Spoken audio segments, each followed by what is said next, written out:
hands up and let Troy Davis go. While y'all walk around here with your pants falling down, looking like a fool with your pants on the ground. Let Troy Davis go.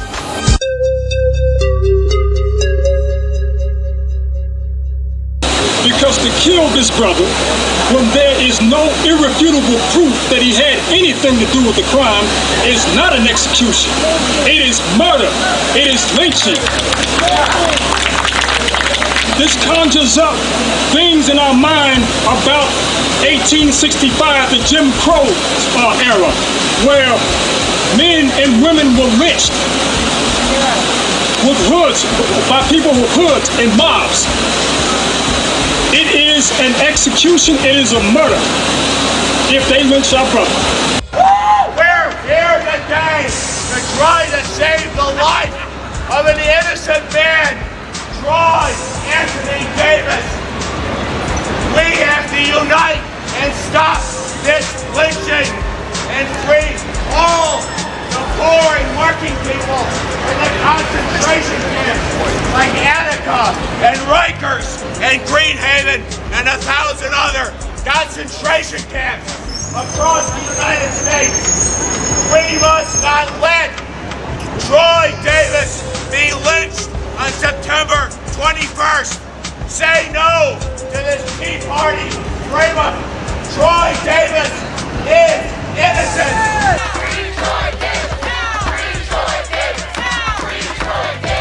I think I heard somewhere that the police officer was a crackhead. He's smoking drugs while he's supposed to be at work. And then, you know, his mom is on CNN, you know, talking about the people are just protesting because of their beliefs. But she really believes that he killed, that Troy Davis killed her son. But if that's true that your son's a crackhead, well, was a crackhead when he was a police officer, then, like, how do you know that the drug dealer didn't kill your son? Me, that tells me that you can just decide tomorrow you're going to round up 10 niggas inside the doggone jail and say, oh, now you were on death row, so we're going to kill you tomorrow. And you could just round up people that's not even on death row now. Then just if President Obama can't even, like, sign something to give him a pardon. Fundamentally, the United States government is a white supremacist organization.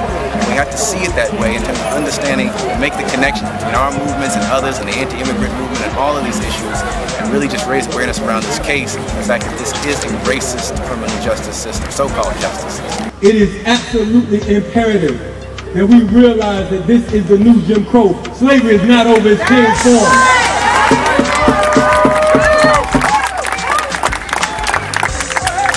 You cannot put an expiration date on any person, let alone an innocent man. We should take this case to international courts. America should be brought to trial. The government of the United States should be charged with treason.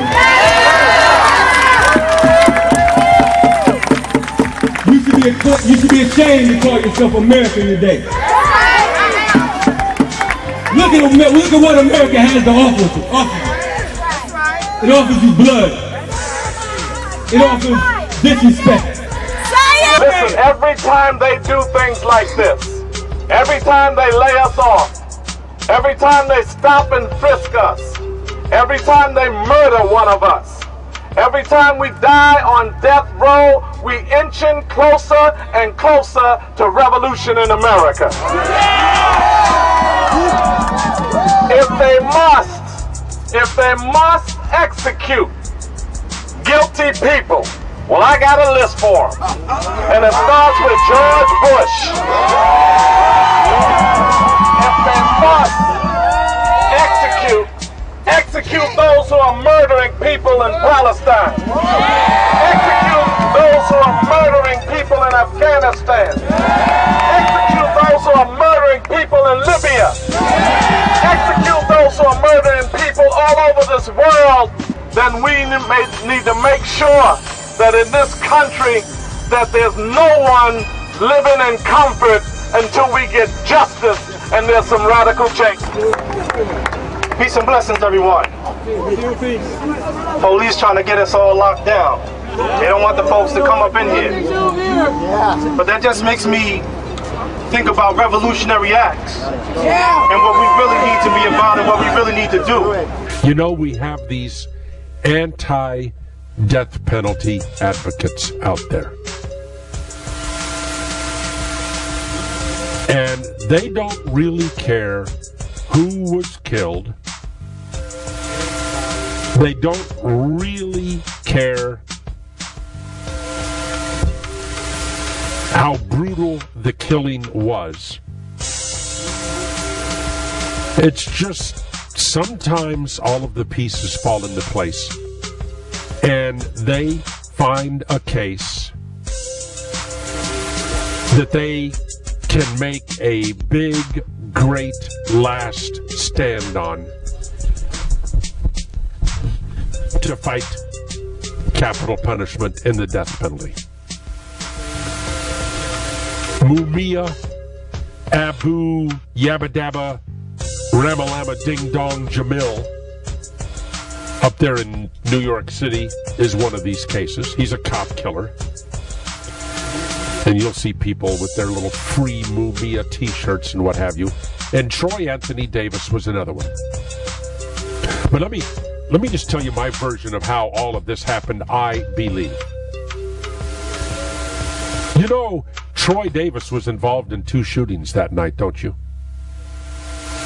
The night that McPhail, the cop, died, Troy Davis was involved in 2 shootings, 2 different shootings. One of them was at a party. And he was convicted for that shooting as well. And the gun that Troy Davis used at the party, and you know, I don't really know if he hit anybody. I don't think anybody was killed, or wounded, I don't know. But the gun that he used in shooting up the party was the same gun that killed McPhail. The truth that came out in the trial, and the truth that Troy is not innocent, the truth that everything that they have tried to say, that is, you know, reincantations and everything else, it's been a lie. We know what the truth is. And for someone to ludicrously say that he is a victim, we are victims. Look at us. We have put up with this stuff for 22 years, and it's time for justice today. My father was a victim. My father did not get a chance to say his bit. He was taken from us too soon, too early. You know, there was no one there to protect him. He was doing his job to protect a man he never met, a man he's never known, a stranger. And there was no one there to stop and intercede for him. There was no one there to speak up, to save Mark Allen McPhail Sr. There was no one there. I never get closure. I may get some peace. Because Mark will always be in my heart, in my life.